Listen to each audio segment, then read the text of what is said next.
લક્ષ્ય ન્યૂઝ, એક નજર, એક લક્ષ્ય.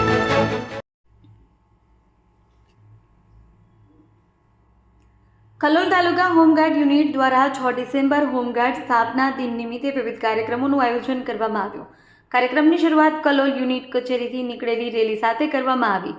રેલી નવજીવન રોડ, સ્ટેશન રોડ, ટાવર ચોક, સત્યનારાયણ મંદિર રોડ, ખુની બંગલા, ચોર રસ્તા સહિત કલોલ શહેરના મુખ્ય માર્ગો પરથી પસાર થઈ પુનઃ યુનિટ કચેરી પહોંચી. રેલી દરમિયાન હોમગાર્ડ્સ દ્વારા જનજાગૃતિ સંદેશા, શિસ્તબદ્ધ દળ પરેડ અને સ્થાનિક નાગરિકોને ટ્રાફિક જાગૃતિ અંગે માર્ગદર્શન આપવામાં આવ્યું. સ્થાનિક લોકોએ પણ રેલીને ઉત્સાહપૂર્વક સ્વાગત કર્યું. ત્યારબાદ ડોક્ટર બાબા સાહેબ આંબેડકરના મહાપરિનિર્વાણ દિન નિમિત્તે કલોલના આંબેડકર 3 રસ્તા પાસે સ્થિત તેમની પ્રતિમાને ફૂલહાર અર્પણ કરી શ્રદ્ધાંજલિ આપવામાં આવી. કાર્યક્રમ દરમિયાન ડોક્ટર બાબા સાહેબના સમાજ સેવાના વિચાર તથા બંધારણ નિર્માણના આપેલ યોગદાનને યાદ કરવામાં આવ્યું હતું. આ સમગ્ર આયોજનમાં કલોલ યુનિટના officer commanding P A. Chavda, company commander P S. Yadav, senior platoon commander B M. Solanki સાથે અનેક પુરુષ હોમગાર્ડ્સ તથા મહિલા હોમગાર્ડ્સ મોટી સંખ્યામાં હાજર રહ્યા.